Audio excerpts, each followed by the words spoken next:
សាច់រឿងបន្តមកត្រង់ពេលដែលសាកាម៉ូតូប៉ះគ្នាជាមួយនឹងមេឃាតករកាស៊ីម៉ាភ្លាមៗហ្នឹងពួកគេក៏បាននិយាយគ្នាបន្តិចក៏ប៉ុន្តែមើលទៅហាក់ដូចជាមិនចោះសម្រុងគ្នាសាកាម៉ូតូក៏បានដកនៅ3របស់ខ្លួនចេញមកចំណែកឯឃាតករមួយនោះវិញក៏បានបញ្ចេញនៅអ្វីសម្ងាត់របស់ខ្លួនដូចគ្នាដែលវាគឺជាកណ្ដុងមួយដែលបញ្ចេញពីមាត់របស់ខ្លួនខណៈពេលបំរុងនឹងបើកការវាប្រហារទៅកាន់សាកាម៉ូតូហ្នឹងក៏ត្រូវបានគាត់ចាប់ក្បាលរបស់គេជាប់រួចក៏បានញកបិចចូលទៅកាន់មាត់របស់វាដែលធ្វើឲ្យកំភ្លើងមួយនឹងខ្ទេចភ្លាមៗក៏លេមកកាន់ខាងអូនស៊ីននៅវិញបន្ទាប់ពីត្រូវបានហៃសកេដែលជាអប Snapper ជួយខ្លួនហើយហ្នឹងគេក៏បានសរសើរទៅកាន់ហៃសកេថាអូនឯងហ្នឹងគឺពិតជាបានច្បាស់ខ្លាំងមែនតើស័ក្តិសមជាជើងឯក Snapper ខ្លាំងណាស់និយាយទៅពាក្យមួយម៉ាត់ហ្នឹងណាគឺបានធ្វើឲ្យហៃសកេរំភើបខ្លាំងមែនតើដែលមាននរណាសរសើរខ្លួនបែបនេះទេចឹងហើយអត់ចាំយូរអូនហៃសកេក៏បានត្រៀមខ្លួនទប់ទល់ជាមួយនឹងអាប៉ែបំបាំងកាយនោះបន្តទៀតនេះយើងបានឃើញថាបន្ទាប់ពីត្រូវមកគ្រាប់ផងអូនហៃសកេរួចមកអាប៉ែនឹងរៀងបាក់ស្បាបន្តិចហើយក៏ចាប់ផ្ដើមលាក់ពួនចេញពីពួកគេក៏ប៉ុន្តែបើទោះបីជាពួនបែបនេះក៏ដោយក៏អូនហៃសកេនឹងអាចប្រើប្រាស់នៅវិជាស្នាផងខ្លួននឹងធ្វើការកំណត់ទីតាំងផងគេបានដែរចឹងហើយគឺអាចរត់គេចចេញពីគ្រាប់កំភ្លើងផងគេបានងាយៗនោះទេនេះខ្ញុំបានឃើញថាបើគេកិច្ចយឺតតែបន្តិចក្បាលផាន់គេគឺប្រកាសជាត្រូវបែកជាមិនខានឃើញអញ្ចឹងអាប៉ែអំបាំងកាយឬមួយក៏យើងស្គាល់ថាស៊ីបាហ្នឹងក៏ចាប់ផ្ដើមចង់រត់គេចចេញពីពួកគេដែលបានប្រើប្រាស់នៅវិជាបំបាំងកាយរបស់ខ្លួនធ្វើជាជំនួយឃើញបែបនេះអូនស៊ីនក៏បានប្រញាប់រត់ដេញតាមវារួចក៏បានឲ្យហៃសកេហ្នឹងចាប់ផ្ដើមកំណត់នៅទីតាំងរបស់អាប៉ែមួយនោះដូចគ្នានិយាយទៅបើទោះបីជាស៊ីបាគេមានវិជា invisible ឬមួយក៏បំបាំងកាយក៏ដោយក៏ហៃសកេហ្នឹងអាចកំណត់ទីតាំងផងគេបានដែរគឺតាមរយៈសំឡេងកាលណាដែលស៊ីបារត់កាន់តែលឿនសម្លេងរបស់គេក៏កាន់តែលឺដូចគ្នាចឹងហើយភាគរយច្រើនដែលហៃសកេអាចកំណត់ទីតាំងផងគេបានក៏មានកាន់តែច្រើនខណៈពេលដែលកំពុងធ្វើការវាយប្រហារក៏ដូចជាបានស្ទាក់ផ្លូវទៅកាន់ស៊ីបាហ្នឹងក៏បានធ្វើឲ្យទីនេះមានការបាក់បែកនិងដួលរលំដែលវាគឺជាអាការល្អមួយដែលធ្វើឲ្យស៊ីបាអាចរត់គេចខ្លួនបានដោយឃើញបែបនេះពួកគេក៏បានផ្ចង់អារម្មណ៍ស្វែងរកអំពីវត្តមានរបស់អបិស៊ីបានឹងបន្តទៀតក៏ប៉ុន្តែខណៈពេលដែលពួកគេមិនបានប្រុងប្រយ័ត្នក៏ស្រាប់តែស៊ីបានឹងបានគប់នៅអាវុធសម្ងាត់របស់ខ្លួនធ្វើឲ្យហេសកេនឹងរងរបួសខ្លាំងមែនតើនិយាយទៅអាវុធសម្ងាត់មួយនេះគឺវាអាចបំបាំងកាយបានថែមទៀតដោយនេះពួកគេគឺមិនអាចកំណត់ទីតាំងរបស់វាបាននោះទេមូលហេតុក៏ដោយសារតែអូននឹងបានប្រើប្រាស់នៅអារបស់ខ្លួនធ្វើជាជំនួយនិយាយទៅកាលណាដែលគេប្រើប្រាស់នៅវិជាបំបាំងកាយរបស់ខ្លួនទៅលើសម្លៀកបំពាក់របស់គេនឹងវាក៏អាចធ្វើឲ្យអាវុធសម្ងាត់របស់គេអាចបំបាំងកាយនៅក្នុងរយៈពេលខ្លីបានដូចគ្នាដែលហេតុនេះភ្លាមៗហ្នឹងអូនហៃសកេក៏ត្រូវបានសិតក្រោមការគ្រប់គ្រងរបស់ស៊ីបានៅពេលបានឃើញថាខ្លួនហាក់ដូចជាមានប្រៀបទៅកាន់ពួកគេហើយហ្នឹងស៊ីបាក៏បាននិយាយមើងងាយទៅកាន់ហៃសកេថាត្រឹមតែជាសម្បត្តិ Sniper សោះចង់មកយកឈ្នះខ្លួនវាទៅមិនរួចនោះទេនិយាយមិនទាន់រួចប្រមាត់ផងនោះក៏ត្រូវបានស៊ីមួយគ្រាប់កំភ្លើងទៀតបាត់ទៅហើយឃើញអញ្ចឹងគេក៏បានញញឹមបន្តិចរួចក៏ឈប់លេងសើចទៀតហើយក៏បានបញ្ចេញនៅកងកម្បាត់របស់ខ្លួនធ្វើការវាយប្រហារចំសំដៅទៅកាន់ហៃសកេយកតែម្ដងដែលមួយកំបិតនេះដែរក៏បានធ្វើឲ្យគេដួលភ្លាមរួចថែមទាំងបានជ្រុះគ្រាប់កំភ្លើងចេញពីខ្លួនថែមទៀតផងចឹងហើយគេក៏បានធាក់នៅគ្រាប់កំភ្លើងមួយនោះចូលទៅខាងក្រោមបាត់អស់ទៅបន្ទាប់ពីគិតថាខ្លួនបានសម្លាប់ទៅកាន់គេរួចហើយហ្នឹងអាប៉ែគីបាក៏បំរុងនឹងដើរចាក់ចេញពីទីនេះក៏ប៉ុន្តែភ្លាមហ្នឹងអូនហៃសកេរបស់យើងក៏បានហៅគេត្រឡប់មកវិញរួចក៏បានបញ្ជាក់អំពីសមត្ថភាពនៅក្នុងនាមជា first class ឬមួយក៏ឃាតករថ្នាក់ទី1ឲ្យទៅអូននឹងបានស្គាល់ឬបែបនេះគីបាក៏បានងាកត្រឡប់មកវិញរួចក៏បំរុងនឹងចង់ទៅយកជីវិតរបស់គេម្ដងទៀតក៏ប៉ុន្តែភ្លាមក៏ស្រាប់តែសត្វចាបរបស់អូនហៃស្កេហ្នឹងក៏បានហោះមកដល់ទីនេះដែលបានពំនាំនៅគ្រាប់កំភ្លើងមួយឲ្យមកកាន់គេដែលនេះគឺជាអាការល្អខ្លាំងមែនទែនសម្រាប់ហៃស្កេមិនចាំយូរគេក៏បានប្រើប្រាស់នៅគ្រាប់កំភ្លើងមួយនោះបានសម្ដៅទៅកាន់គីបាភ្លាមក៏ប៉ុន្តែនៅចុងក្រោយយើងបានឃើញថាគ្រាប់កំភ្លើងមួយនេះគឺមិនអាចធ្វើអ្វីទៅកាន់គីបាបាននោះទេតែពិតជាបានធ្វើឲ្យគេអស់សំណើចខ្លាំងមែនទែនដោយគិតថាលើកនេះគ្រាប់កំភ្លើងរបស់គេដូចជាមិនសូវល្អនោះទេវាដូចជាខុសហើយមើលទៅនិយាយមិនទាន់រួចប្រមាត់ផងនោះក៏ស្រាប់តែឧបករណ៍ពន្លត់អគ្គិភ័យក៏បានជះនៅទៅជាច្រើនមកកាន់ទីនេះដែលនេះគឺជាការល្អមួយសម្រាប់ស៊ីនទៅវិញនោះទេភ្លាមហ្នឹងមិនចាំយូរគេក៏បានប្រើរន្ទះជើងអស្មោលដាក់អាប៉ែនឹងឲ្យដេកភ្លាមដូចនេះហើយពួកគេក៏អាចយកឈ្នះទៅកាន់វាបានសម្រេចខណៈពេលដែលកំពុងតែសប្បាយអរជាមួយនឹងជ័យជំនះផាន់ខ្លួនហ្នឹងក៏ស្រាប់តែជញ្ជាំងក្បែរនោះក៏បានផ្ទុះយ៉ាងខ្លាំងដែលបានធ្វើឲ្យពួកគេគឺពិតជាភ្ញាក់ផ្អើលខ្លាំងណាស់កាត់មកខាងការវាយប្រហាររវាងសាកាម៉ូតូជាមួយនឹងមេឃាតករនេះវិញមុនពេលវាយប្រហារទៅកាន់គ្នាបន្តទៀតហ្នឹងគេក៏បានប្រាប់ឲ្យយើងបានដឹងផងដែរថាខ្លួនបានរៀបចំក្របបែកដើម្បីបន្ទូនទីនេះរួចហើយ នេះនៅក្នុងរយៈពេល20នាទីទៀតទីនេះទាំងមូលនឹងត្រូវដួលរលំដូច្នេះអ្នកគ្រប់គ្នាគឺប្រកាសជាត្រូវស្លាប់នៅទីនេះជាមិនខាននិយាយរួចគេក៏ចាប់ផ្ដើមបើកការវាយប្រហារបន្តទៀតខណៈពេលនឹងដែរគេក៏បានប្រាប់ឲ្យសាកាម៉ូតូនឹងបញ្ចេញនូវសមត្ថភាពពិតរបស់គេចេញមកមានអាវុធអ្វីក៏មិនចាំបាច់លាក់បាំងអីទៀតដែរតែគឺបែបនេះសាកាម៉ូតូរបស់យើងក៏កាត់មួយសន្ទុះរួចក៏រកនឹងដកនៅអាវុធរបស់ខ្លួនចេញមកដែលបានធ្វើឲ្យគេរៀងភ័យខ្លាចបន្តិចតែដល់ទៅពេលដែលគាត់ដកមកគឺធ្វើឲ្យគេស្រឡាំងកាំងខ្លាំងមែនទែនដែលវាគឺត្រឹមតែជាប៊ិចហើយនឹងស្លឹកឆ្នោតមួយចំនួនប៉ុណ្ណោះនិយាយទៅគឺដូចជាមើលស្រាលមកកាន់គេខ្លាំងមែនទែនដែលហើយនេះឯងគេក៏ចាប់ផ្ដើមធ្វើការបាញ់បោយ៉ាងខ្លាំងសំដៅទៅកាន់សាកាម៉ូតូក៏ដូចជាបានស៊ូយ៉ាងលឿនបំរុងខិតចិត្តទៅរកគាត់ក៏ប៉ុន្តែភ្លាមហ្នឹងក៏ត្រូវបានសាកាម៉ូតូដកយកនៅបីរបស់ខ្លួនចេញមករួចក៏បានបាញ់នៅចុងបីរបស់ខ្លួនហ្នឹងទៅចាំកែផ្នែកម្ខាងរបស់វាដែលបានបណ្ដាលឲ្យផ្នែកម្ខាងរបស់គេគឺត្រូវបានខ្វាក់ភ្លាមមិនតែប៉ុណ្ណោះគាត់ក៏បានបោះ seeker ទៅបិទនៅផ្នែកម្ខាងទៀតរបស់វារួចក៏បានលាងម្ដាយទៀតតែធ្វើឲ្យវាកប់ទៅកលិតជញ្ជាំងបាត់ទៅត្រូវពេលហ្នឹងឯងវាក៏ចាប់ផ្ដើមមើងងាយមកកាន់សាកាម៉ូតូដែលមិនអាចសម្លាប់វាបានដែលនេះវាគឺមិនងាយស្លាប់នោះទេរូបរាងកាយរបស់វាគឺពិតជាស្វិតហើយនឹងធន់ខ្លាំងណាស់នេះប្រៀបបីដូចជាខ្មោចឆៅស៊ុំប៊ីអញ្ចឹងរួចពីនោះពួកគេក៏ចាប់ផ្ដើមបន្តការវាយប្រហារបន្តទៀតដែលនេះយើងបានឃើញថាពួកគេគឺបានវាយប្រហារពីកន្លែងមួយទៅកាន់កន្លែងមួយរហូតបានស៊ូឡើងទៅដល់លើរទេះភ្លើងដែលគេបានបើកកាត់ថែមទៀតផ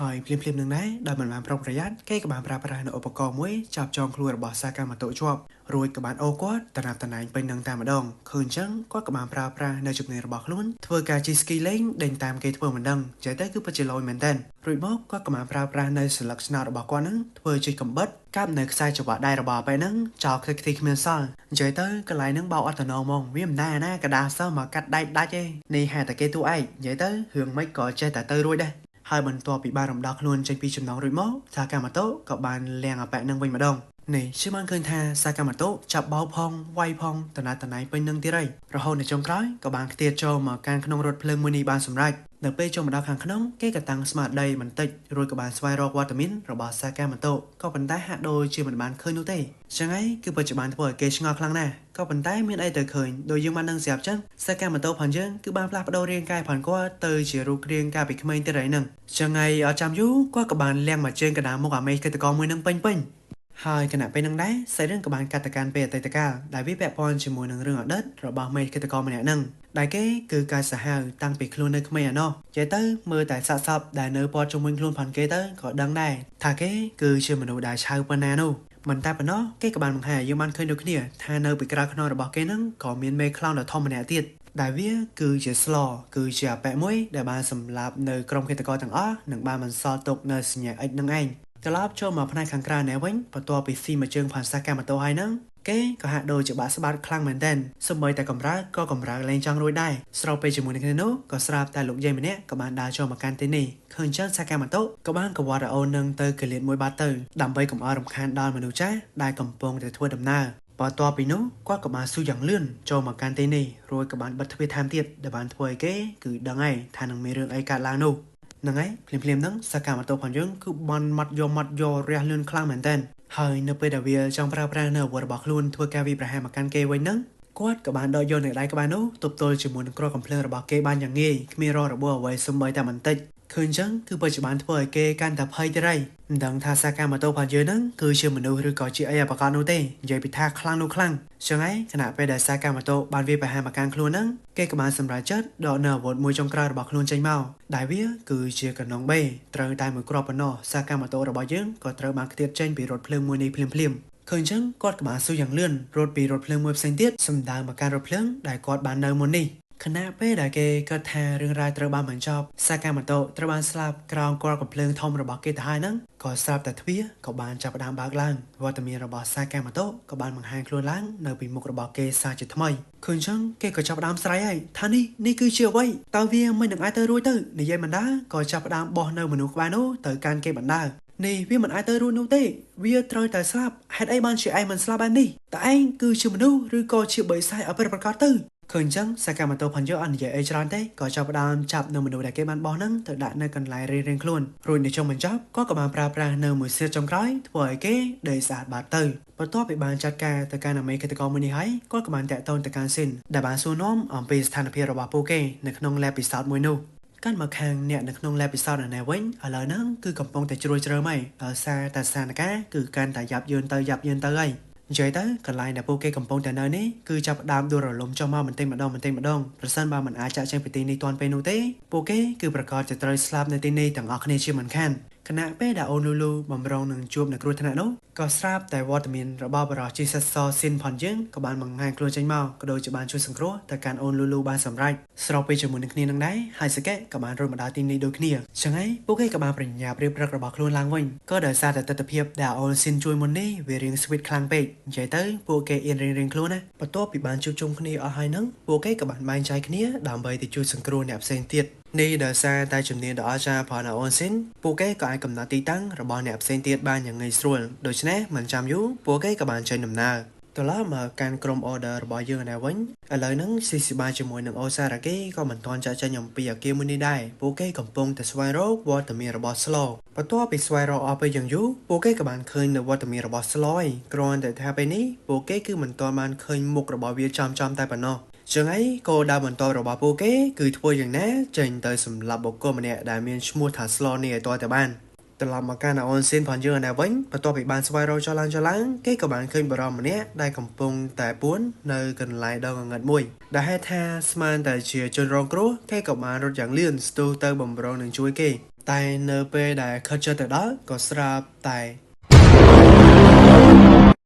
នេះភ្លាមហ្នឹងកាយកើតរបស់គេក៏បានប្រាប់ភ្លាមថាបុគ្គលម្នាក់នេះគឺមិនមែនជាមនុស្សធម្មតានោះទេគេម្នាក់នេះគឺជាមនុស្សដែលគួរឲ្យភ័យខ្លាចខ្លាំងណាស់សូម្បីតែកាយកើតរបស់គេក៏បានគំរាមមកអូនស៊ីនហ្នឹងឈរនៅត្រឹងមួយកន្លែងដែរចឹងហើយភ្លាមហ្នឹងអូនស៊ីនគឺអត់មានបានធ្វើសកម្មភាពអ្វីទាំងអស់សូម្បីតែចឹងកម្រើក៏មិនហ៊ានកម្រើដែរគឺនៅគាំងត្រឹងតែម្ដងហើយបន្តិចក្រោយមកគេក៏បានខិតមករកអូនស៊ីនដែលធ្វើឲ្យយើងបានដឹងហើយថាគេម្នាក់នេះគឺជាកម្ពុជាឃាតករ The Slaw ភ្លាមគេក៏បាននិយាយទៅកាន់អូនស៊ីនប្រាប់ឲ្យគេជួយសួរសុខទុក្ខទៅការសាកាម៉ូតូជំនួសខ្លួនផងមិនយូរមិនចាប់ពួកយើងគឺនឹងបានប៉ះគ្នានិយាយរួចគេក៏បានដើរចាក់ចេញទៅ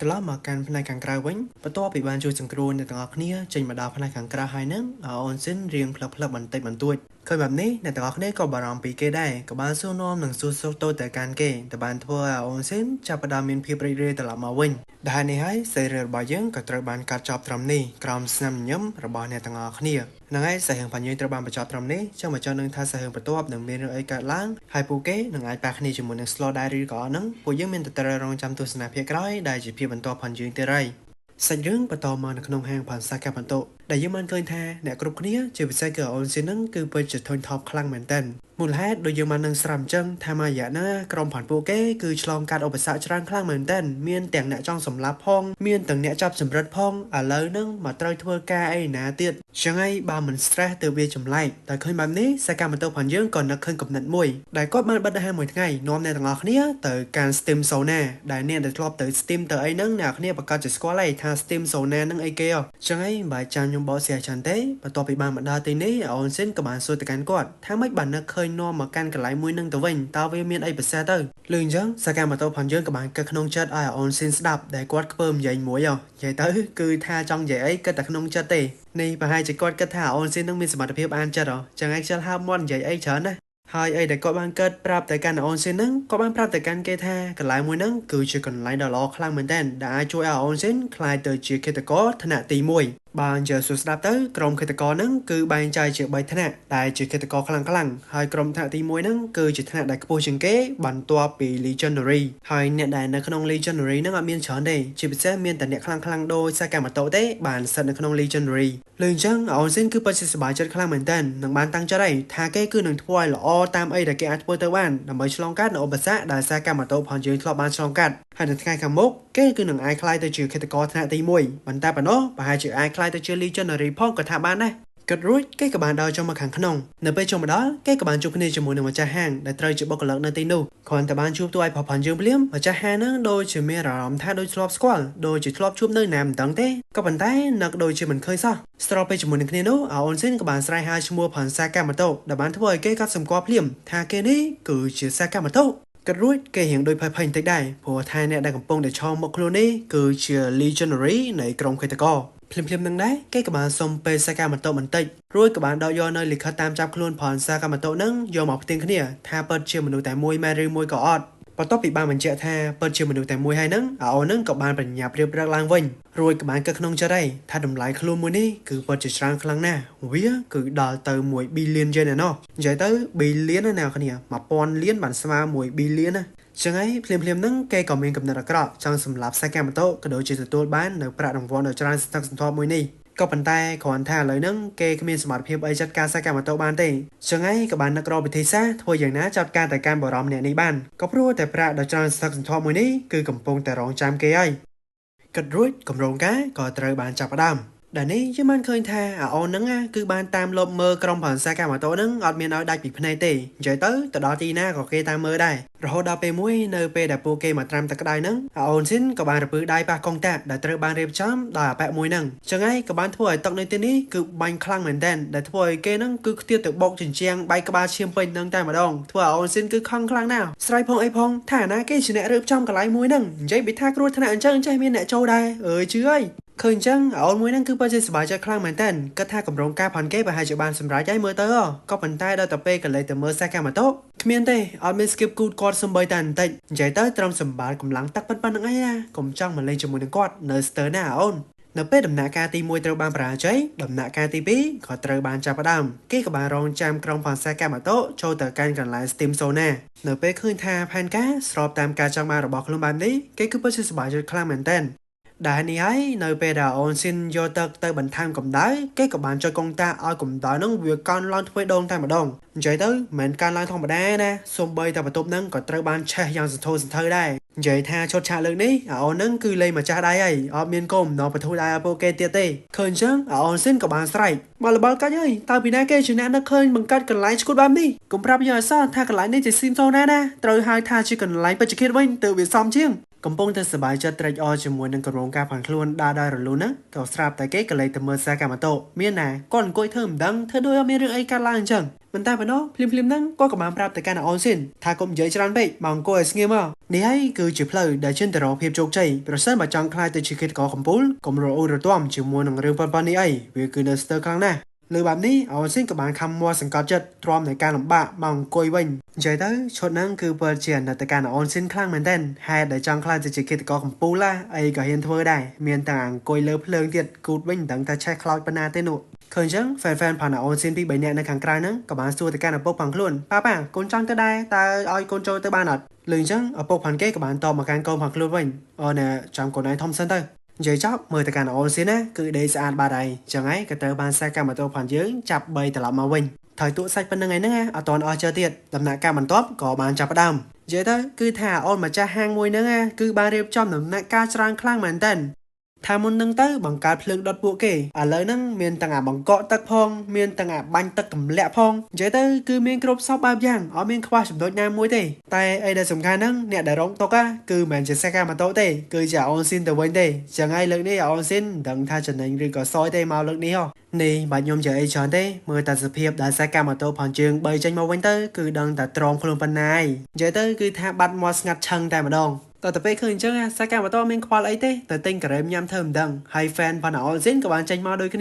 ក្មេងៗម៉ាក់អ្នកហ្នឹងក៏បានសួរទៅកាន់ពុកផងខ្លួនប៉ាកូនចង់ញ៉ាំការ៉េមហ្នឹងដែរតែឪផានគេក៏បានឆ្លើយមកដូចដើមចាំកូនឯងធំសិនទៅលុយចឹងអាកូនហ្នឹងខំខ្លាំងមែនតើចុំប៉ាឯងចង់លេងសើចមួយកូនមែនគាត់តែញ៉ាំការ៉េមសោះចាំបាច់ដល់តែចាំធំមិនធំអីញោមមានមាត់ញ៉ាំដូចតែគ្នាតានិយាយហួយគេក៏បានដេញទៅតាមឪពុកផានគេបាត់ទៅរួចពីនោះក៏ដល់ពេលដែលសាកាម៉ូតូបានបញ្ចេញស្នាដៃលេងពីងប៉ុងជាមួយនឹងអូនលូឃើញចឹងអូនម្ចាស់ហាងក៏បានចេញមកតាមដានពួកគេទៀតហើយគ្រាន់ថាលើកនេះគឺរៀងបាក់ស្បាបន្តិចលេងហ៊ានចង់តាមសម្រាប់សាកាម៉ូតូទៀតហើយព្រោះតែដឹងអំពីសមត្ថភាពផងខ្លួននៅស្ទើរខ្លាំងពេកសាច់រឿងក៏បានកាត់ទៅកាន់ពេលអតីតកាលដែលយើងបានឃើញថាអូនម្ចាស់ហាងហ្នឹងគឺមានគោលបំណងក៏ដូចជាក្តីសម័យចង់ខ្លាចទៅជាឃាតករកម្ពុជាម្នាក់ដែលហេតុនេះក៏តែងតែប៉ះពីសម្ដីគ្នាជាមួយនឹងឪពុករបស់ខ្លួនដែលឪពុករបស់គេគឺមិនចង់ឲ្យកូនរបស់ខ្លួនធ្វើជាឃាតករនោះឡើយក៏ព្រោះតែដឹងអំពីសមត្ថភាពផនកូនគាត់ថាកូនរបស់គាត់សមត្ថភាពគឺនៅស្ទើរខ្លាំងណាស់ប្រសិនបើប្រឡូកនៅក្នុងវិស័យមួយនេះគឺនឹងអាចបាត់បង់ជីវិតបានគ្រប់ពេល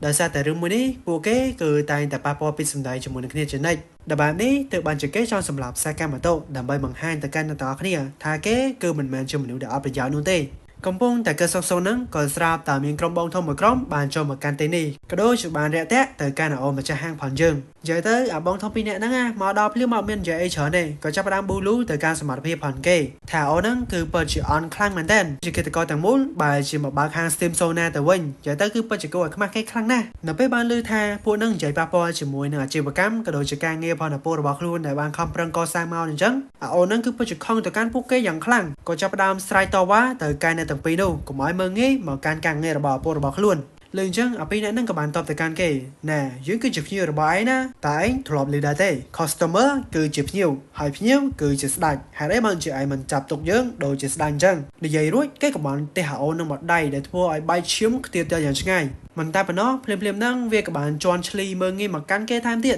និយាយទៅគឺអត់ទាន់អស់ចិត្តទេមកហ្នឹងគឺក៏មិនដល់បានពួកវាគឺចង់ធ្វើបាបមកកាន់គេតែម្ដងគ្មានចង់មកស្ទីមអីទេឃើញអញ្ចឹងសកម្មភាពផងយើងក៏បានវង្វាយទឹកដៅនៃក្របពីងប៉ុងផងគាត់ដាក់មកក្របផាំងដែលធ្វើឲ្យគ្នាផងវាម្នាក់ហ្នឹងគឺត្រូវបានបោកក្បាលទៅនឹងដីដោយសន្លប់ភ្លាមហើយដោយសារតែមុននេះវាមើលអត់ទាន់ណាវាក៏បានគិតថានេះគឺជាគម្រោងការផនអម្ចាស់ហាងក៏ចង់ទៅរករៀបវាបន្ថែមទៀតតែគ្មានទេសកម្មភាពផងយើងបើថាជ្រុលតែជួយអីគឺជួយឲ្យដល់ទីបញ្ចប់អត់ចាំយូរគាត់ក៏បានគប់នៅដងការ៉េមផងគាត់ហ្នឹងសំដៅមករកអបកិច្ចករមួយនឹងតែម្ដងហើយចុងក្រោយមានន័យទៀតលទ្ធផលគឺដោយតែមួយមុននឹងអញ្ចឹងរួចពីនោះអូនមួយហ្នឹងក៏បានចូលមកសួរនាំទៅកាន់សកម្មភាពដែលបានសួរអំពីគោលបំណងថាហេតុអីបានជាគាត់លោកដៃជួយមកកាន់ខ្លួនក៏ព្រោះតែមុននេះគេគឺមានគោលបំណងចង់សម្លាប់ទៅកាន់គាត់នោះទេតែមិនតបាននិយាយចប់ហោះក៏ត្រូវបានសកម្មភាពផងយើងកាត់ថាហាងមួយនេះគឺពិតជាល្អខ្លាំងមែនទែនគាត់គឺពិតជាចូលចិត្តកន្លែង Steam Zona ផងគេខ្លាំងណាស់និយាយសរសើររួចពួកគេក៏បានដើរត្រឡប់ទៅវិញទៅនៅពេលបានឃើញបែបនេះអូនមួយនឹងក៏បានដឹងអំពីកំហុសរបស់ខ្លួនហើយគេក៏បានដឹងដែរថាសមត្ថភាពរបស់គ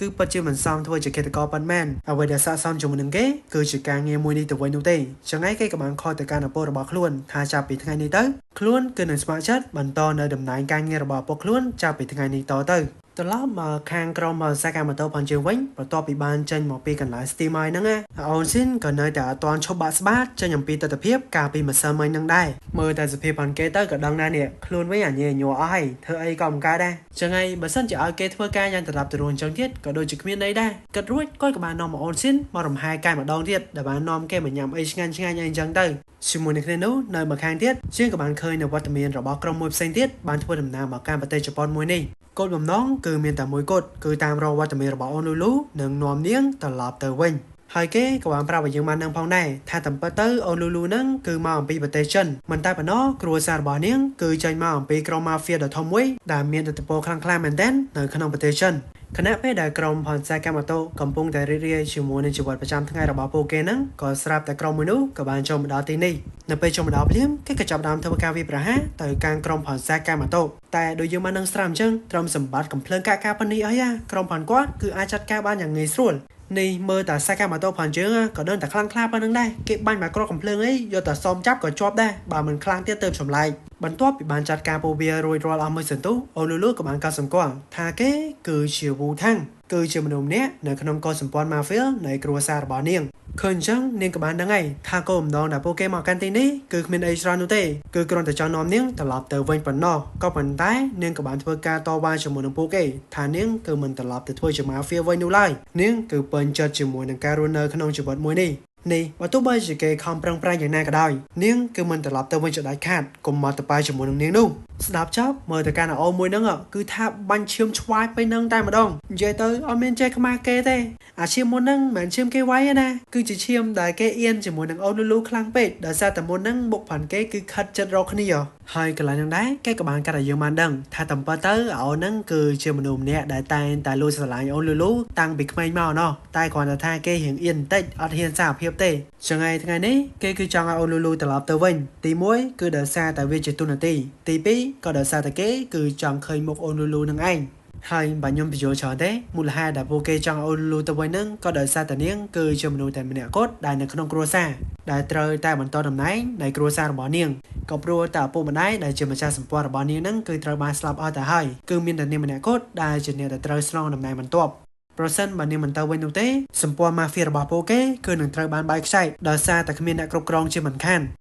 តែដែលហៅថាដឹងតែខ្លួនមិនអាចយកឈ្នះទៅកាន់ក្រុមផាសាកាម៉ូតូបានហ្នឹងចឹងហើយគេក៏បានដាក់សំណើមួយឲ្យទៅកាន់ក្រុមរបស់ពួកគេប្រសិនបើអាចយកឈ្នះខ្លួនបានគេនឹងប្រាប់អំពីព័ត៌មានពាក់ព័ន្ធជាមួយនឹងបុគ្គលនៅពីក្រោយខ្នងនៃការដាក់ដេញថ្លៃតាមសម្រាប់ខ្លួនផាសាកាម៉ូតូប្រាប់ទៅកាន់ពួកគេឬបែបនេះពួកគេគឺពិតជាចាប់អារម្មណ៍ខ្លាំងមែនទែនក៏ប៉ុន្តែបែបនេះក៏មិនបន្ថយដែរបើសិនបើពួកគេចាញ់អូលូលូគឺនឹងត្រូវបកគលឲ្យពួកគេជាមិនខានចឹងហើយសាកាម៉ូតូជាមួយនឹងអូនស៊ីនក៏បានបដិសេធជាមួយនឹងសំណើមួយនេះដែលបានតបទៅវិញថាមិនត្រូវការនោះទេពួកយើងគឺអាចស្វែងរកវាបានដោយខ្លួនឯងលើអញ្ចឹងអូលូលូបានយកអសកចិត្តទេក៏បានយកស្របជាមួយនឹងសំណើមួយនេះក៏ព្រោះតែរឿងមួយនេះគឺជារឿងដែលពាក់ព័ន្ធជាមួយនឹងសាកាម៉ូតូចឹងហើយបើនៅតែមិនដល់បាននេះទៀតក្រុមឃាតករគឺនៅតែអុកឡុកមកកាន់ពួកគេអញ្ចឹងរស់នៅមិនបានសុខទេចឹងហើយត្រូវដោះស្រាយរឿងមួយនេះឲ្យបានឆាប់នៅពេលបានឃើញថាក្រុមផលសាកាម៉ូតូយកស្របជាមួយនឹងសំណើផងខ្លួនឯហ្នឹងគេក៏បាននាំសាកាម៉ូតូមកដល់កន្លែងមួយដែលវាគឺជាផ្លូវក្រំដីមួយដែលលាក់បាំងទៅដល់រឿងដ៏អាកំបាំងពាក់ព័ន្ធជាមួយនឹងបណ្ដុំអ្នកដែលមានអំណាចតែមុនពេលដែលចូលទៅកាន់ទីនោះគេក៏បានប្រាប់អ្នកទាំងអស់គ្នាផ្លាស់ប្ដូរនូវសម្លៀកបំពាក់ឲ្យសមរម្យបន្តិចទៅកុំស្លៀកពាក់យ៉ាប់មើលពេកហើយបន្ទាប់ពីរៀបចំរួចរាល់អស់ហើយហ្នឹងគេក៏បាននាំអ្នកទាំងអស់គ្នាចូលទៅកាន់កាស៊ីណូក្រំដីមួយនៅពេលចូលទៅដល់តើពួកគេបានដឹងថាការភ្នាល់គ្នាដែលវូថាងបាននិយាយហ្នឹងគឺជាការប្រកួតគ្នានៅលើល្បែងស៊ីសងប្រសិនបើនរណាអាចរកប្រាក់បានច្រើនជាងគេអ្នកនោះគឺជាអ្នកឈ្នះនឹងឯងសេះរបស់យើងត្រូវបានបញ្ចប់ត្រឹមនេះចឹងបើចង់នឹងសារសេះរឿងបន្ទាប់នឹងមានរឿងអីកើតឡើងហើយតើក្រុមផងពួកគេអាចយកឈ្នះជើងឯស្ដេចល្បែងវូថាងបានដែរឬក៏អត់ហ្នឹងយើងមានតែត្រូវរងចាំទស្សនាពេលក្រោយដែលជាភាពបន្តផងយើងទៀតហើយសាច់រឿងបន្តមកនៅពេលដែលក្រុមផាសាកាម៉ូតូត្រូវប្រកួតគ្នាជាមួយនឹងវូថាំងដែលការប្រកួតលើកនេះដែរគឺជាការភ្នាល់ល្បែងលក្ខខណ្ឌគឺងាយស្រួលនោះទេប្រសិនបើក្រុមណាមួយឈ្នះបានលុយច្រើនជាងគេអ្នកនោះគឺជាអ្នកឈ្នះដែលដើមទុនដំបូងដែលពួកគេត្រូវមាននោះគឺចំនួន30លានសាកាម៉ូតូចំនួន15លានស៊ីន10លាននិងលូចំនួន5លានដែល30លាននឹងដែរប្រសិនបើដូរទៅជាកាក់ល្បែងដែលពួកគេលេងគឺមានចំនួន3000កាក់ចាប់ផ្ដើមដំបូងឡើយពួកគេបានមើលការប្រកួតរបស់វូថាំងជាមុនសិនព្រោះថាពួកគេអាចដែរលេងល្បែងពីមុនមកទេចឹងហើយតិចនិចអីគឺរៀននៅស្ទើរដោយនេះហើយក៏មកលួចល្បិចចេញពីវូថាំងអីខ្លះទៅណាមួយចង់ដឹងអំពីសមត្ថភាពផងគេផងហើយដូចយើងបានដឹងស្រាប់អញ្ចឹងអ្នកដែលចាប់ផ្ដើមការប្រកួតមួយហ្នឹងគឺជាវូថាំងចឹងហើយសមត្ថភាពផងគេគឺដឹងតែមិនអន់ហើយចាប់ផ្ដើមភ្លាមគឺគេឈ្នះភ្លាមតែម្ដងឃើញចឹងដោយខ្លាចថាខ្លួនអាចដែរតាមតាន់គេបានពួកគេក៏បានចែកគ្នាទៅតាមកន្លែងនីមួយៗដែលអូនស៊ីនបានមកលេងបៀនៅកន្លែងមួយក៏ដូចជាបានជួបគ្នាជាមួយនឹងស្ដេចល្បែងប្រុសស្រីពីរនាក់ហើយមូលហេតុដែលខ្ញុំហៅពួកគេថាស្ដេចល្បែងហ្នឹងក៏ដោយសារតែពួកគេគឺជាម៉ួយប្រចាំនៅទីហ្នឹងឯងចឹងហើយគ្រាន់តែប៉ះគ្នាភ្លាមមើលទៅកាន់អូនស៊ីនបដានិយាយឌៀមដាមទៅកាន់គេបដានិយាយទៅទង្វើអូនស៊ីនចេញមកគឺសំគេមើងងាយមែនហ្នឹងគ្រាន់តែបានបៀភ្លាមធ្វើដោយភ័យផងអីផងណាមួយដោយសារតែគ្នាហ្នឹងទៅលេងលើកទី1ផងអត់យល់សាច់ការអីទេឃើញចឹងអូលូលូក៏ចង់ចូលមកជំនួសវិញដោយសារមើលទៅកាន់អូនស៊ីនហ្នឹងគឺយ៉ាប់ខ្លាំងពេកតែតទៅពេលឃើញសម្ដែងអូនលូលូរៀងមើងងាយមកកាន់គេពេកអូនស៊ីនអត់មានឲ្យជំនួសទេក៏ស្ម័គ្រចិត្តទាញតារាប់ទៅរស់គ្នាពេញនឹងហ្មងដើម្បីប្រកួតជាមួយនឹងអ្នកទាំងអស់គ្នានេះជាបានឃើញថាដោយសារតែការប្រទីប្រតែងគ្នាហ្នឹងក៏បានធ្វើឲ្យប៊ីអូនស៊ីនហ្នឹងក៏បានជ្រុះទៅនឹងដីដែលបានធ្វើឲ្យគូបដិបកផាន់គេគឺបានឃើញទាំងអស់គ្រប់គ្នាដំបូងឡើយពួកគេរៀងផិតភ័យតិចដែរដោយសារតែបៀផាន់អូនស៊ីនហ្នឹងគឺវាធំខ្លាំងពេកចឹងហើយក៏ព្យាយាមនិយាយប្រឡប់ទៅកាន់ពួកគេថាបើខ្លាំងមែនដាក់ទាំងអស់មកពួកគេគឺស្វាគមន៍បានចំណេញតែមានណានិយាយចំខុសមនុស្សដល់ទៅពេលតែពួកគេចាប់ផ្ដើមភ័យចឹងទៅអូនស៊ីនមិនចាប់ផ្ដើមដឹងដំបូងឡើយគ្នាដឹងដែរថាបៀគ្នាគឺអញ្ចឹងប៉ុន្តែដឹងថាអាចយកឈ្នះគូសទៅបានអត់ទេបៀប៉ុណ្ណឹងដល់ទៅពេលបានអានការគិតផាន់ពួកគេហើយមានទេចង់ឲ្យដាក់ទាំងអស់ឥឡូវដាក់ទាំងអស់ឲ្យមើលបដ ாய் ដល់ទៅពេលឃើញអញ្ចឹងមានណាពួកនោះមុខឡើងជូគ្រប់គ្នាដល់ទៅពេលហើយមានអីទៀតការប្រកួតមួយហ្នឹងអូនស៊ីនគឺជាអ្នកទទួលបានជ័យជំនះហើយចំពោះប្រាក់ដែលគេទទួលបានចេញពីការឈ្នះមួយហ្នឹងដែរគឺចំនួន12លានបើបូកសរុបចូលគ្នាទៅគឺបាន2200កាក់កាន់មកខាងសកាម៉ូតូផងយើងវិញល្បែងដែលគាត់ត្រូវលេងគឺជាការចាក់ក្របលុកឡាក់ឬមួយក៏នៅខ្មែរយើងគេស្គាល់ថាចាក់អាប៉ោងអីចឹងទៅខ្ញុំមិនសូវច្បាស់ដែរតែដូចយូរមកនឹងស្រាប់អញ្ចឹងសាកាម៉ូតូចូលមកដល់ភ្លាមគឺចាក់ទាំងអស់យកមកអត់មានខ្វល់អីទេគាត់ដកតាមមកកាក់ទុកទេឃើញអញ្ចឹងអ្នកគ្រប់គ្នាក៏គិតដែរចុះអាប៉ែនេះមិនហ៊ានម៉ែព្រោះថាល្បែងហ្នឹងគឺវាពឹងលើសំណាងសុទ្ធសាធហ្មងមិនងាយចាក់ត្រូវទេហើយលេខក៏ច្រើនដែរអញ្ចឹងឯងក៏បានតាក់ទាញចំណាប់អារម្មណ៍ពីអ្នកគ្រប់គ្នាហើយមេហ្នឹងក៏គិតដែរថាពេលនេះខ្លួនប្រហែលជាគ្រប់ទឹកហើយមើលទៅមានអ្នកចាក់ផ្លែអញ្ចឹងអីនេះតែដូចខ្ញុំមិននឹងស្រាប់អញ្ចឹងសាកាម៉ូតូធ្វើអីមួយគាត់គឺតែងតែមាន plan B រហូតហ្នឹងនៅពេលដែលក្របលុកឡើងហ្នឹងចិត្តខិតចូលទៅរកលេខ1ដែលមិនមែនជាលេខដែលគាត់ចាក់គាត់ក៏បានប្រើកាក់មួយដែលនៅសល់ហ្នឹងផ្ទាត់ទៅចំម៉ាស៊ីនដែលបង្វិលហ្នឹងតែម្ដងដែលវាគឺលឿនខ្លាំងមែនទែនដែលមាននរណាម្នាក់ចាប់អារម្មណ៍តនោះឡើយ ចឹងទៅម៉ាស៊ីនមួយហ្នឹងក៏បានបង្វែរទិសដៅទៅតាមអីដែលគាត់បានកំណត់ហើយវាក៏បានឈប់នៅលេខ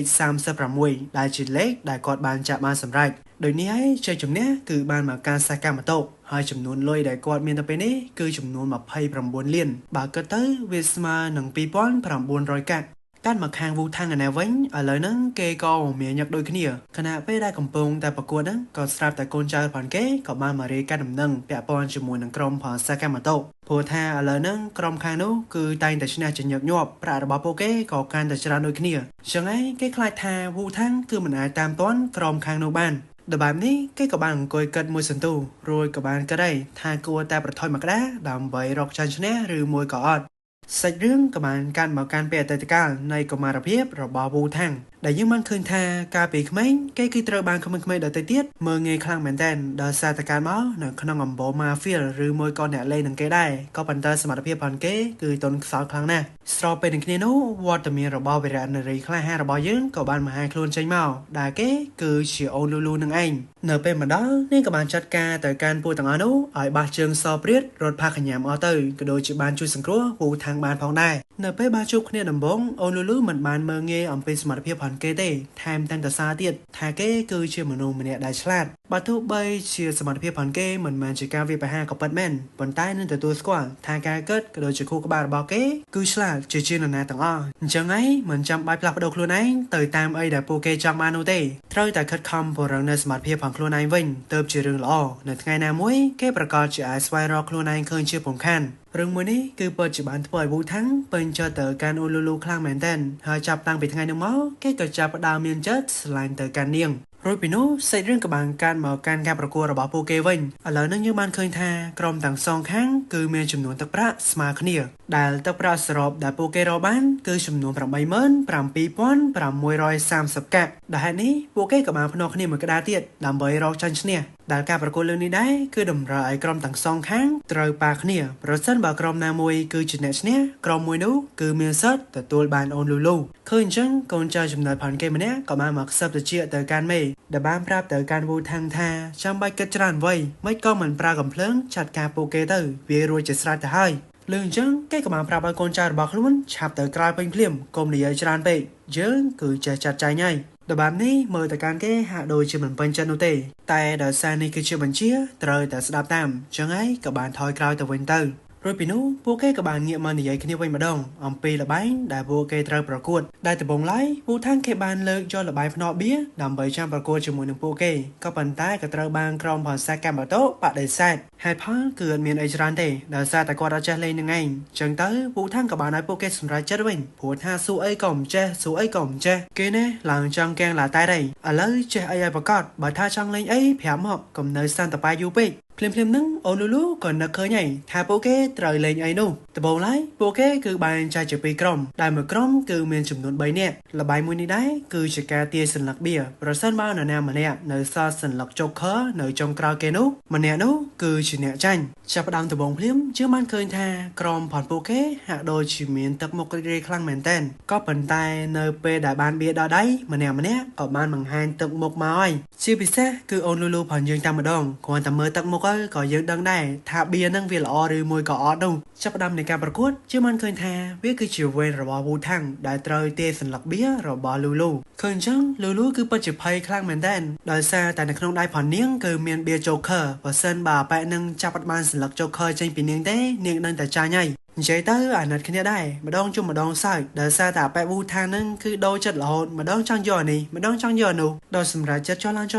ងក្រោយគេក៏បានទាញយកសន្លឹក Joker ចេញអំពីអូនលូលូទៅដែលតាមពិតទៅកន្លែងនឹងដែរអាប៉ែនឹងដឹងហើយថាសន្លឹកនឹងគឺ Joker ប៉ុន្តែដើម្បីជួយស្អីស្អាតផងខ្លួនក៏ដូចជាចង់យកចិត្តអូនលូលូផងនោះចឹងហើយក៏បានសម្រាប់ចិត្តជួយអញ្ចឹងណានិយាយទៅគេចេញចរិតផុសស្អាតមកអីណាកន្លែងហ្នឹងឃើញអញ្ចឹងមើលពីអ្នកនេះឆ្ងល់បដ ாய் ចំអាប៉ែនេះមកលេងហ្គេមឬមួយមកញ៉ាយគ្នាអត់យល់ទេនេះអាពំប្រគួតសុកឥឡូវមកជួយធីមឯងឲ្យឈ្នះអីណាតែសំខាន់ឥឡូវហ្នឹងអត់ទាន់ឈ្នះ 100% ទេគ្រាន់ថាបៀ Joker ហ្នឹងគឺសិននៅក្នុងដៃផនវូថាំងចឹងហើយវាគឺជាវេនរបស់ស៊ីនវិញម្ដងដែលត្រូវទាយបៀប្រសិនបើគេទាយបានបៀដែលល្អក្រៅពី Joker មានន័យថាអាប៉ែវូថាំងហ្នឹងគឺដឹងតែចាញ់ 100% ហើយក៏ប៉ុន្តែប្រសិនបើគេចាប់បាន Joker កែមួយហ្នឹងគឺនៅតែបន្តចាប់ផ្ដើមភ្លាមអូនស៊ីនក៏ចាប់ផ្ដើមប្រើប្រាស់នៅវិជាសម្ងាត់ផងខ្លួនដែលជាការអានចិត្តហ្នឹង ก็ปันไตของอันทานเลิกนี่เหียงขอทนได้เดี๋ยวซาแต่เป้ได้เกจับดำอันจะดับไปนั่งไงใจปีทามดังเจนปองเมียนไอมากลาเต้โคกบาเกนี่โคกบาชาหยอดอแต่เป้อันตื้อโหลดมาสแต่เล็กเมียนสแต่เอ็กอีกเรดดอเอ็กอีหน้าเงยไงไปนั่งมองเนี่ยเดี๋ยวเราเพียนกันนัดคือโยไลทาเวียมไว้นุ่งhai cái lại năng đấy cái các bạn ưu hỏi nhưng mà năng đây thảo vía video bay đôi chiều pe để dương do cao dân sừng lần mơ tại camera ta chứng nè cứ việc chặt đau dương khăn mền tên chừng tới ông xin còn mình nói đây có chấp đang bay uất hôi xiêm sừng lót bát phim phim đại này ông xin có bạn chạy trên bị cà cốt ban sầm rai chừng ấy cà cốt có chấp đang mình to tiệt đại lần này đấy chứ mình khơi tha cứ chiều về rồi bỏ xa cam mà tụแต่กรอนแต่จับดามพลิมก็บางปรานั่นหรือเมือนผ่อนกว่านั่งคืออดเมื่อเบียร์แกหลังเต็กตีอ้อยใจเตอร์คือทำเมื่อไหร่แกตามตัวนี่หรือเมื่อนั่งคือเลื่อนคลังไปเลือกเลนแต่วูทางมันเนี่ยกดได้แกดังทาสกามาโต้ผ่อนเยอะคือเลนโคจะง่ายกับางกำเรียมแต่การกอดแทบบ่เฮียนเลนโคจังที่ระดังแต่เธอใจมา100%ไอ้คืนจังโปเก้กับบางประกวดคณีได้สมาเพียบจงกร้อยคือเนื้อซอลแต่วูทั้งชิมวยหนังสายการมาโต้ปนนอกเนื้อไปดังแทคลวนเรียบหนังใจแต่หายนังสายการมาโต้ผ่านเยอะจับดำเล่นโคที่ได้เก้จับบานสลักเถยนั่งเมื่อน่ะกอดเผากำลังผ่านกอนั่งคือจับเบียนนั่งหลังจ้วมองอันเมื่อไอวูทั้งตีนเตอร์บ้านได้เฮ้ยตัวแต่เปแต่วูทางนั่งเพลกล้วนอะไรแต่คอมผังเตียงคลังไปนั่งกอดกับบ้านเผาละเบือนผ่อนกอดโดเบียนนั่งหลังเลื่อนมองหลังแกเมื่อตอนเตะดอแต่เป็นจังเตอร์ใจจุ่มแนวมวยนั่งกับบ้านมาการกรองผ่านสายการมาโต้คืนจังพลิมนั่งคณีผ่านเก้ก็จะประดามเตียงกับเพลิงม้อยหัวท่าเคยเมย์ผ่านคล้วนนั่งโดยเชื่อมันอายุชนะบ้านเตะจังไอเชิญใหญ่จันเตียงกับเพลิงบานจอเตอร์เรือร้าเกินหนึ่งตระบานจอบสับกรบคืนจังไปอุท่านั่งกับบานใหญ่แต่การโกนจ้าผ่านคล้วนท่ากำปนแต่พวกไอ้นั่งแต่เมื่อแต่การโกนจ้าจำนวนผ่านเกณฑ์ไปนั่งหักโดยจิกบาไรใหญ่เตอร์เกิดสดาบันเจวูทางเตะได้เก้บานเลือกคาดพอลท่าอุท่านั่งโดยจิกกำแสครั้งหน้าคล้วนจิกรมาเฟียมวยแต่มุลใบชิหมอกนอละใบแต่วันบาท่าฉดมันเตอร์บาท่าฉดสำลับเตอร์นี่เตือนสะสมจิมาเฟียบ่าวเปรียบจิมวยยังตุ่มเวอร์บอกเก้คือเปิดจิบานทั้งหมดกรมมาเฟียนั่งคือเปิดจิอับเอาเกิดอยู่ข้างเหมือนเต้นคืนจังได้แกก็ดังไงถ้ากรมมาเฟียได้แกกำปงแต่ในจิมวยนี้มันมาจากกรมมาเฟียหล่อไอ้นาเต้ดาโปเก้มันจะโยนไปหาพอลไอซอเดินแต่ปีจอสำลับจังเตอร์เลิกนี้ได้แกกับบางรุมได้คะแนนจิมวยนังซาแกมาโตหาได้ยังมานังสามจังตรมสมบัติกรมมาเฟียต่างอันนี้กรมผ่อนโปเก้คือจัดการบ้านอย่างสโลแต่มาดงเมื่อแต่สเนตประโยชน์ผ่อนเนี่ยดอกคะแนนนั่งก็ดังได้เนี่ยหลังซอสกูใหญ่เตอร์สเนตไอ้กับเจนมาได้ละบอเนยจัดคลุนแต่ประมาณนั่งยอมมาทัวร์เชียร์วอดเวย์ป่าห้าหลังไปนั่งมองใหญ่เตอร์ลอยคลั่งเหมือนแดงกรมผ่อนเกนี่หายในจงกร้อยกรมมาเฟียต่างอันนู้ก็ตระบานโปเก้จัดการเดซอาร์ออเตอร์โดยพี่นุ้ใส่เรื่องกับบานการมาดอนห้างผ่านสายการมาโต้วิ่งอะไรนั่งวูทางกับบานโจมาทัวร์จะบอกกันเลยในขนมห้างผ่านก็ได้ใหญ่เตอร์ใกล้คือบานพลักประโดกลุ่มนั้นได้เจ้าหย่ำปีการจองนอมลูจะเช่นประโดมาจือการเปียมาการเนียงวิ่งหายจมูกนักเรียนนังไหนใกล้กับบานปราบปีปอร์เมียนเนี่ยได้จองตามสำหรับสายการมาโต้ก็โดยจือเนี่ยได้นับปีกร้อยเรื่องได้ดันคลายคลุ้นระบาดสายการมาโต้ได้เกมนั้นได้คือมีชโมทาสโลเคตก็ได้สำหรับแต่บันซอตกในสัญญาไอ้นังไอให้ชิมปูปอร์เมียนได้เก็บบ้านตัวมานั่งคือทาสโลมาเนี่ยนั่งคือจีคิดก็ได้ชาวคลั่งเหมือนเดิมเนี่ยได้เก็บบ้านสำลับคือสังแต่จีคิดก็กำปูนังกายสหาต่างจีพิเศษคือจีเนี่ยได้เมียนได้บอดกระทมโดยจีการสำหรับไอทอมโดเมนจังเตอร์คือเกจูจะตามสำหรับแน่ให้ชิมวยนักเรียนนั่งได้แกกับบ้านเลื่อยๆนะดำนังระบอเนี่ยตัวบุญเนี่ยได้เชียร์คิดก็กำปูแต่บ้านทั่วดำน้าหมอการประเทศญี่ปุ่นเหนือขนมไปทำไมนี่ได้โปเก้รูเมโดเชียในรีซอสดำจนลงกระเด็นยังมาสำรับจำนวนมา180เนี่ยตีปีคือเจสอบาดกรัด64กะระนัยเนี่ยตีใบคือเชียอาพาดบาดกรัด206กะระนัยหนึ่งเนี่ยจงกราวเกโนคือเชียมินิมาเลสบาดกรัด270กะระนัยได้โปเก้ต่างอันนี้ได้คือสัตว์แต่จีเคตกอกำปูไลหามูลให้ได้โปเก้มาที่นี่ก็บ่มน้องคือเมียนแต่มวยกดคือซีชนัวตามสำหรับกรมผ่านสายการมาโตระบายเยอะนั่งเองหายเนี่ยได้บานจูลเกนั่งคือเชื่อบราได้แปะเนอระบางมกกาปีอพิโซดมูนั่งเองแล้วซาแต่เกนั่งคือต่อมาสลับนูเตได้ชิมวยนั่งดำนังมวยนี้กรมผ่านสายการมาโตก็บานดังโดยเนี่ยโดยเฉพาะให้โปเก้กับบานเตรียมคลุนรูจิตไรในขนมการตบโต้ชิมวยนั่งเคตกอต่างอานุนั่งไงสายหึงพันเยอะกับตระมานการจับตรมนี้จังหวะจนนันทาสายหึงประตูตากาปากเนี่ยเราเวียงโปเก้หนังเตยจุบานแน่หายทากรมมวยแน่คือจุดเนี่ยยืมเป็นตัดตระรองจำตัวสนาเพียกร้อยได้จีเพียมันต่อผ่านเยอะเท่าไรก็ปันใต้ยมส้มแบบดำนากระแต่การแนวเนี่ยมวยหึงสายการมาโตผ่านเชิงไปให้จีถอยจับขนมเอพิโซดนั่งไงคือจีเอพิโซดที่ดับมวยนั่งไงคือจีพาดมวยให้พาดบีเก้คือหนึ่งเจนในขนมระยะปีคาติดไอทาหนึ่งเจนในขนมคายปรามวยหรือก่อคายปรามปี ដែលផាត2នឹងដែរគឺមានចំនួន11អេពីសូតបន្ថែមទៀតគ្រាន់ថាយើងត្រូវចាំបន្តិចវាមិនសូវជាយូរប្រហែលទេគឺ2ខែអីហ្នឹងឯងចឹងហើយខ្ញុំសង្ឃឹមថាអ្នកនរគ្នានឹងយោគយល់ហើយនឹងរីករាយជាមួយនឹងរឿងថ្មីៗដែលខ្ញុំលើកឡើងមកជាបន្តអីទៀតហ្នឹងណាយើងចាំទៅ2ខែតាហ្នឹងហើយខ្ញុំអរគុណអ្នកនរគ្នាខ្លាំងមែនតើតែមុននឹងបញ្ចប់វីដេអូនេះខ្ញុំសូមប្រាប់អ្នកនរគ្នាដូចមុនចឹងនេះគឺជា QR code របស់ខ្ញុំសម្រាប់អ្នកដែលចង់ជួយគ្រប់គ្រងក៏ដូចជា support ខ្ញុំបន្ថែមទៀតអីហ្នឹងអ្នកនរគ្នាអាច scan នៅ QR code មួយនេះបានហើយមួយវិញទៀតនេះគឺជា channel Telegram របស់ខ្ញុំ link មាននៅក្នុង description ក៏ដូចជា comment ខាងក្រោមអ្នកនរគ្នាអាចរកមើលបានហ្នឹងហើយខ្ញុំមានតែប៉ុណ្្នឹងទេចឹងបាយបាយអ្នកនរគ្នាជួបគ្នានៅវីដេអូក្រោយ